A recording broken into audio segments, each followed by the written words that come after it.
There are a lot of black pill doomerist headlines about Gen Z, especially from the New York Post. But this one, in this headline, they changed their tune, saying Gen Zers who are actually happy are saying yes to religion and family and no to social media. They said, according to the 2025 World Happiness Report, that sounds absolutely fake, but it says Americans ages 18 to 29 ranked 62nd amongst the 140 countries surveyed in terms of self-reported well-being and life satisfaction, far below all U.S. adults who ranked 24th in the same report. So Gen Z isn't just 18 to 29, but that catches the most of them.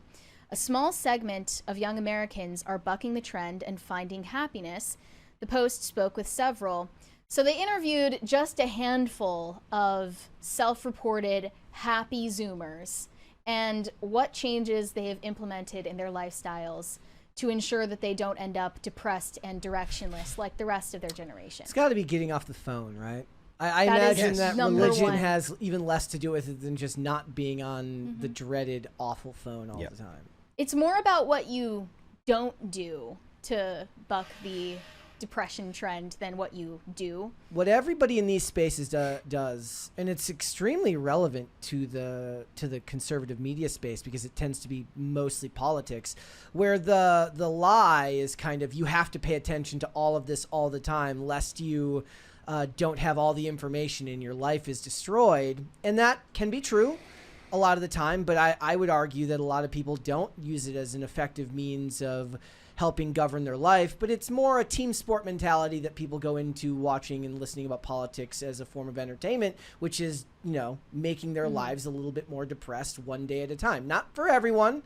I'm not saying that it's inherently going to happen to everybody, but a lot of times if you're not motivated to actually use the information that you're listening to for a form of active change in your life, you're kind of becoming a form of learned helplessness, and you're reinforcing it every time you watch something that tells you something bad. And that's not just true with conservatives. That's true, obviously, with both sides of the aisle. But as people spend more and more time on their phone, as more and more of your life is consumed by stories about people on the internet, less of it is living in the real world, which means it's being removed from your control. And the only way to break that cycle is to just get off your phone and get away from the internet. You might be a little bit less informed on some stuff, but what does that really matter if you're 100 times happier, I guess? Maybe I'm wrong. I think that you're coming at this from your own relationship with social media. And interestingly, the negative effect that Zoomers have from social media is about comparison with either influencers or people they know, not from being inundated with negative stories or news information. It's more about a spirit of comparison that's encouraged on certain platforms, especially Instagram. And I just wanted to mention, they said the average Zoomer spends 3/4 of their day consuming content.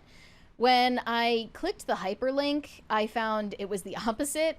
They say Gen Z actually spends 1/4 of their day consuming content. So that means they spend 3/4 of their day not consuming content.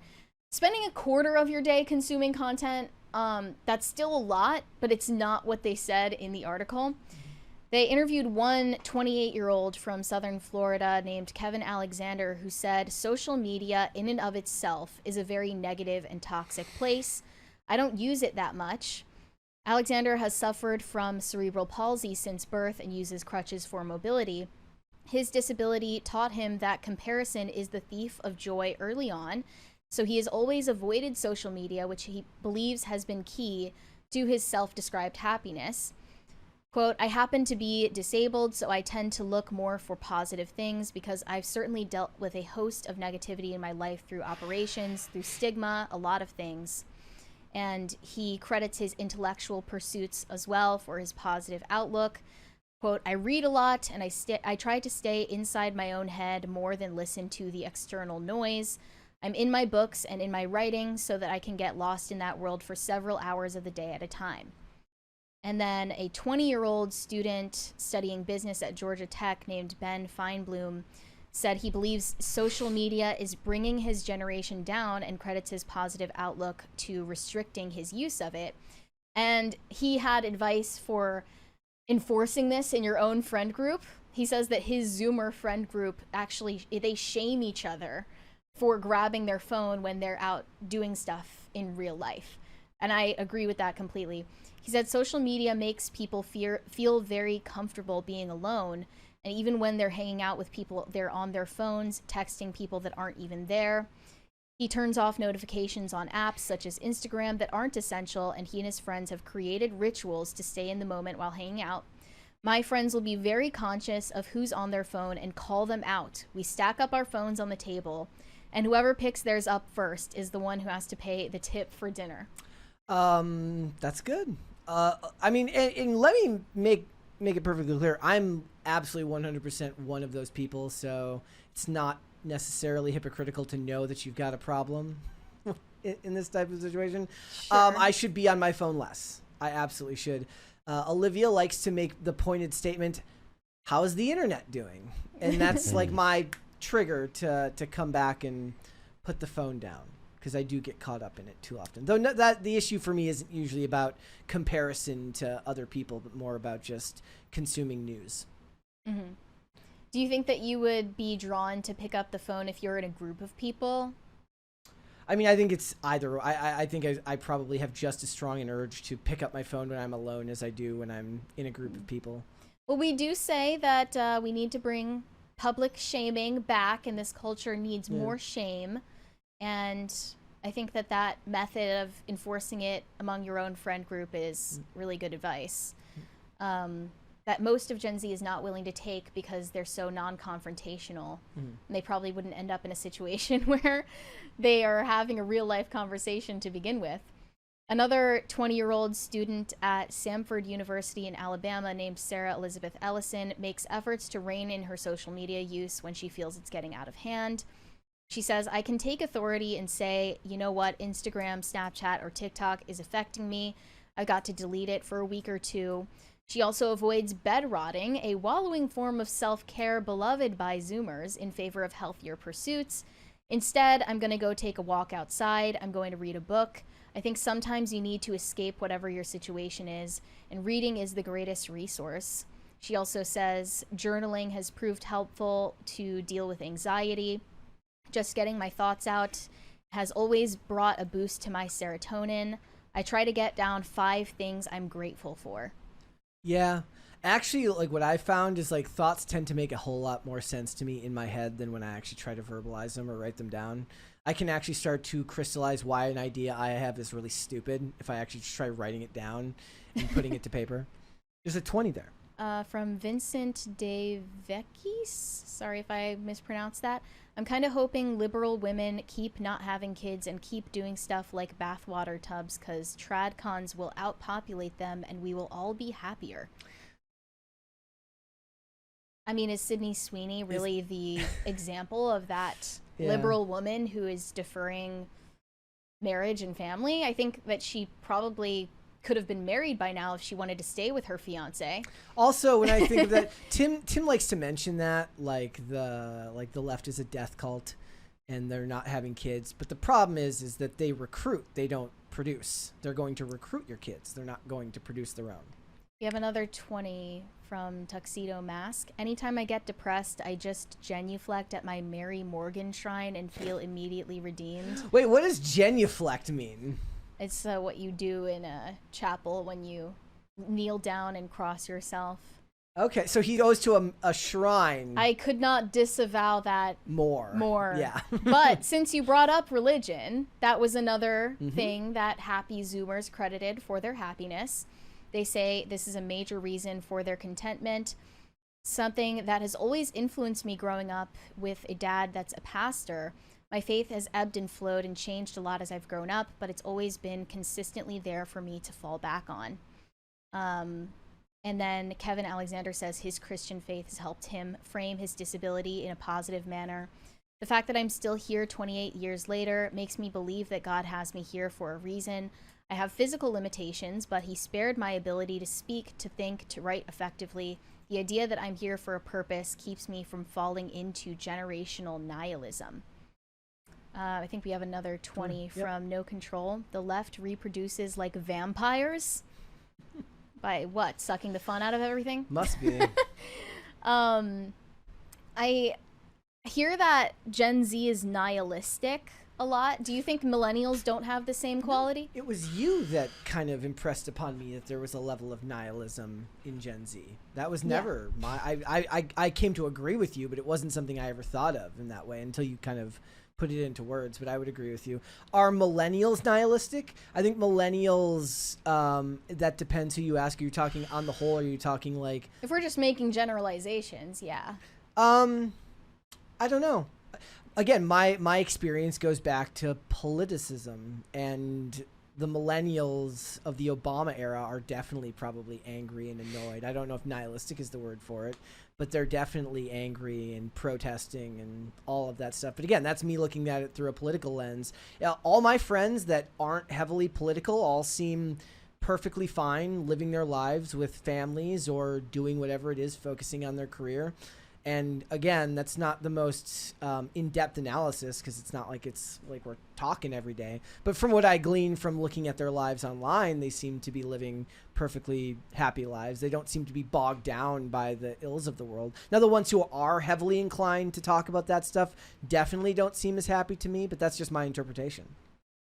It's not that I disagree that Gen Z is nihilistic. I definitely agree with that, but I do think Gen Z gets scapegoated for cultural nihilism when they're certainly not the ones who engendered that trend in the first place. And you see nihilism in every generation living today, at least in the West. It's just expressed differently. At the very least, you could say that the heavy feel of nihilism amongst Gen Z would be acquired by the millennials who told them that the earth is going to be underwater in the next 10 years and that the climate is going to destroy everything. You shouldn't have kids. You shouldn't be happy. You should just glom on to some cause and fight for it. Otherwise, you'll be miserable. And like with that world that they've created, why wouldn't they be nihilistic?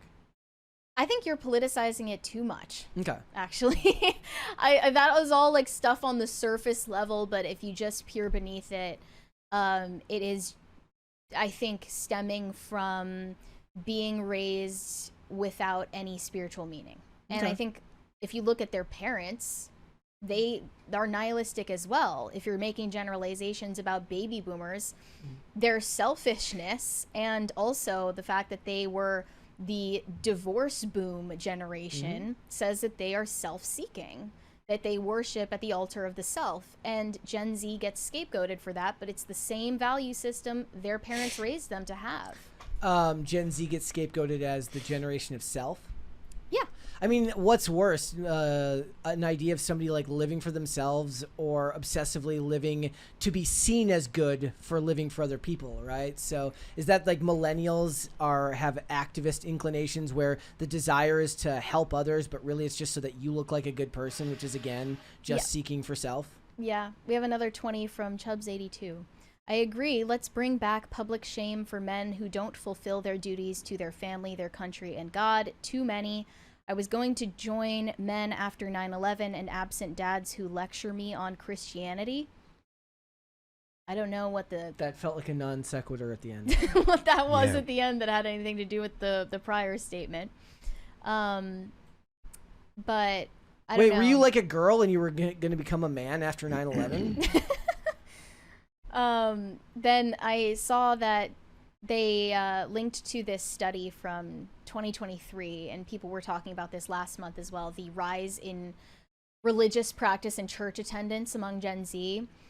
This says about 1/3 of 18 to 25-year-olds say they believe in the existence of God or a higher power. That is up from about 1/4 of 18 to 25-year-olds in 2021. That's pretty dramatic for such a short period of time. Yep.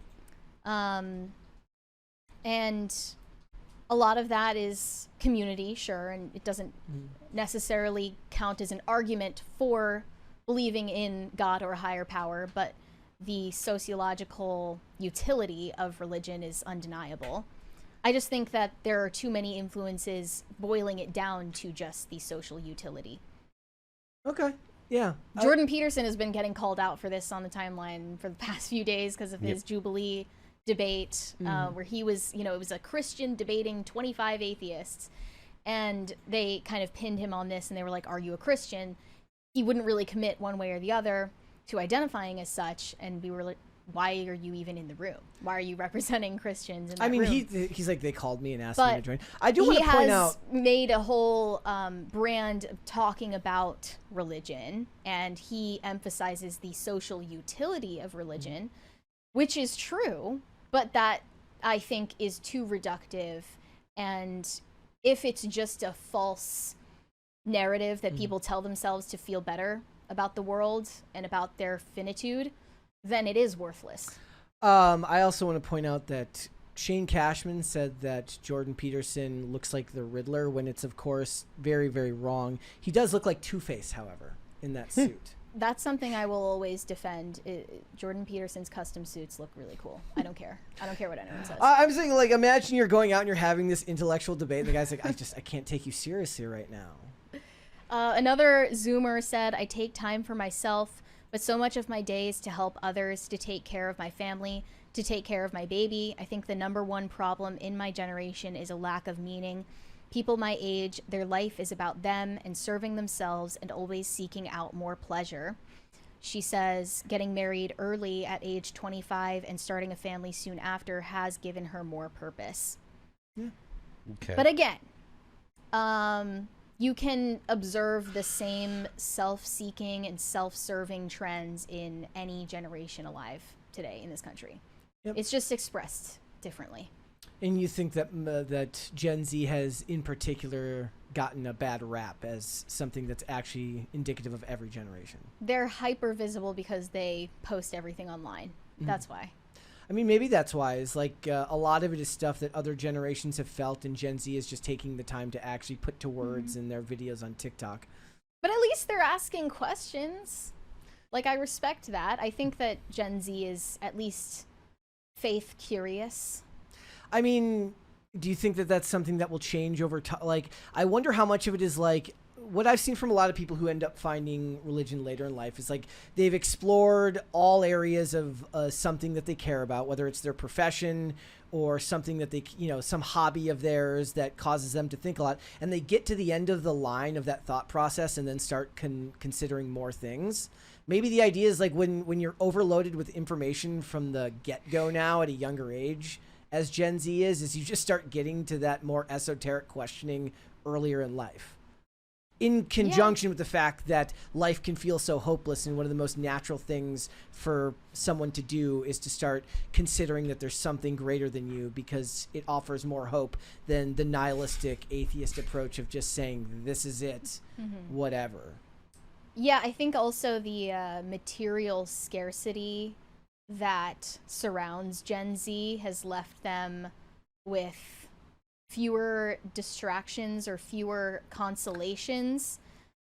I mean, their phone is the ultimate distraction and the ultimate consolation now in many ways. Like, that is the ultimate distraction in a way that so many things kind of combine to distract your life. Well, I mean, that they rightly point out a lot of material abundance that previous generations enjoyed is now locked out of their access. So